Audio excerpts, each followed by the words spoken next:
Converso hoje com Humberto Fabbri. Nós estamos comentando o livro Resgate de Almas, um livro ditado pelo Espírito Geraldo Campos.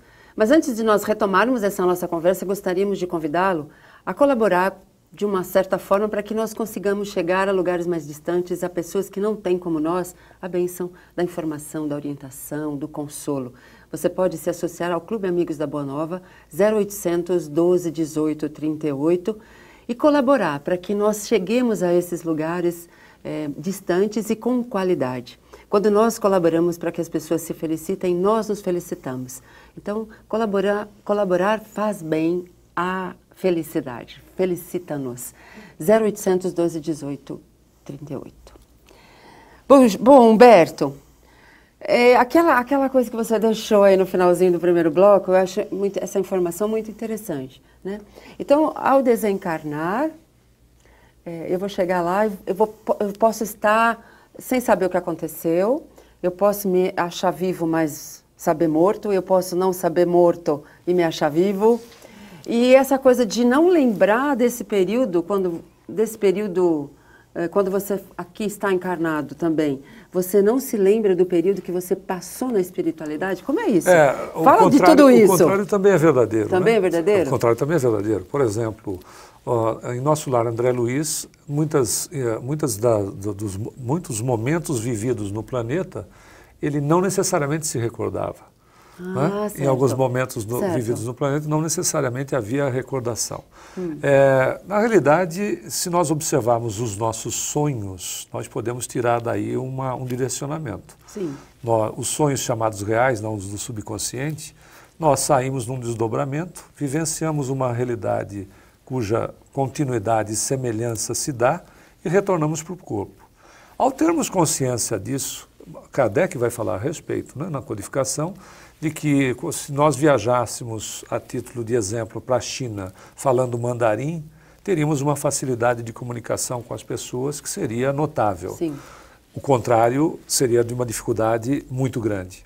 É mais ou menos a mesma coisa quando falamos a respeito de ter consciência. Tendo consciência, ou seja, a criatura que vai buscando se conhecer, esta continuidade de plano espiritual se dá de uma maneira tranquila. Caso contrário, nós sabemos que Deus, o Senhor da vida, não vai nos agredir. Estando aqui, nós achamos que aquilo lá é um sonho, e estando lá, achamos que aqui é um sonho. Tão simples quanto. Então, porque não há absolutamente coisa alguma que vá forçar consciências. Essa é a realidade. E nem poderia ser, não é? Como é que fica o nosso irmão evangélico, que não tem uma aceitação desta natureza, a título de exemplo, ou outra religião qualquer, não necessariamente só os nossos irmãos evangélicos, como é que ficaria? Não é? Que tipo de surpresa esse indivíduo tem? De repente ele vai ser chocado por uma realidade que ele aqui não aceita? Isso não vai acontecer. Certo. O caso aqui, por exemplo, como saber isso? Você fala, tomar consciência. Então, estudar para entender como é esse processo que rege a nossa vida, é isso? Sim, e fazer um processo simples de autoanálise, buscar o processo do autoconhecimento, né? Observar-se. Sim, por exemplo, o Gabriel é um espírito ignorante desse completamente. Mas ele é um questionador e ele investiga. Ele começa, ele tem dúvidas a respeito, né? Desde o momento que ele desencarna e alguém diz para ele que ele está morto, ele diz, como morto? Eu estou vivo. Deve ser um problema seríssimo, imagina. Você está morto, não estou vivo. Aliás, para o amigo telespectador, para nós mesmos, a pergunta é, quando nós estamos no plano espiritual, reencarnar num corpo, que no livro dos Espíritos, os Espíritos respondem ao codificador, que significaria a mesma condição de estarmos enfiados dentro de um pântano, a pergunta é, quem é que está desencarnado? Né?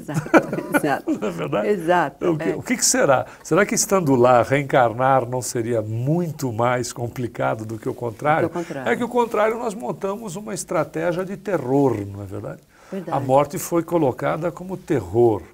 E isso traz um trauma para o indivíduo que pode, se não há um conhecimento, pode gerar situações desconfortáveis. Sim, então nós precisamos nos esclarecer, precisamos trabalhar em nós para chegarmos ou para vivenciarmos porque esse ir e vir faz parte da nossa evolução. Nós já fomos, já voltamos muitas vezes, né? Não nos recordamos, mas já fizemos essa trajetória. Né? Sem relação com religião ou qualquer outra causa, porque reencarnação é um processo pedagógico, evolutivo. Ela vai funcionar se a gente, quer nós aceitemos, quer não. Porque é uma coisa lógica. Não dá para não aceitar uma coisa dessa.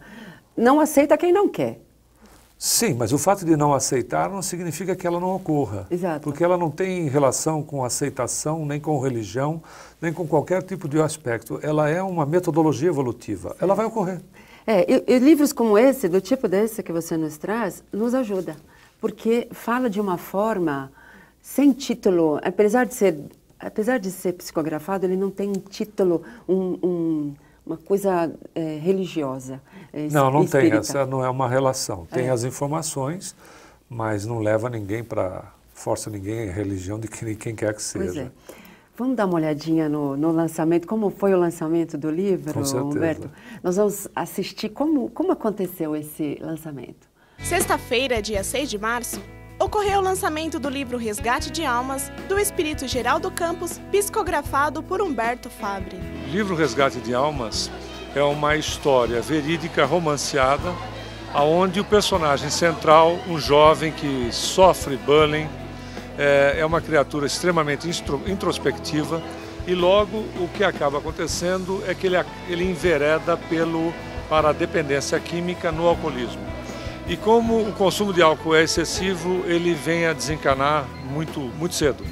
E é capturado por uma falange de espíritos obsessores que se utilizam da técnica do vampirismo. Esse foi o primeiro livro do autor lançado pela Mundo Maior Editora, mas ele já possui fãs de outras obras. E a gente já conhece ele como palestrante, é uma pessoa que a gente confia muito.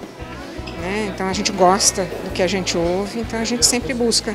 Desde que o primeiro lançamento dele, os lançamentos que ele fez na Federação Espírita, inclusive, porque eu vou lá, já tem 3 obras dele que eu li, então vim prestigiá-lo agora na Saraiva, que é bom também estar abrindo esse espaço para a parte espírita depois do que nós estamos vendo. Além de conquistar os fãs e conhecidos, o livro também chamou a atenção do público que passava pela livraria. O que chamou a atenção foi o tema Resgate de Almas, que é alguma coisa que me interessou de quando a gente chega depois da vida em algum lugar, como que se sai de lá. Então eu comecei a ler o que estava atrás do livro e aí o autor estava chegando e me contou a história e me interessou. O evento ainda contou com a presença ilustre de personalidades de peso no meio espírita e da televisão brasileira. Humberto é meu amigo há muitos anos, quando ele nem era escritor ainda, jovenzinho, trabalha ainda na Federação Espírita. E quando ele começou a escrever, eu já fiquei fã do Humberto. Tenho todos os livros dele. Uma coisa muito interessante nas obras do Humberto é a simplicidade com que ele elabora os textos, passando as informações da espiritualidade de uma maneira muito acessível, muito simples e bem compreensível. Eu acho que eu sou um privilegiado, porque eu não preciso ler o livro, embora vim aqui para comprar e divulgar o livro, porque eu sou amigo pessoal dele. E cada vez que a gente se encontra é uma lição de vida que a gente tem do Humberto. Estou muito feliz, acho muito importante, leio muitos livros espíritas, porque a gente sempre aprende, né? Acho que lava a sua alma. Né? Eu acho que você lê e se purifica. O livro está à venda nas livrarias de todo o Brasil e pelo site www.mundomaior.com.br. Nós vamos agora a um breve intervalo e já voltamos falando um pouquinho mais sobre resgate de almas. Até já.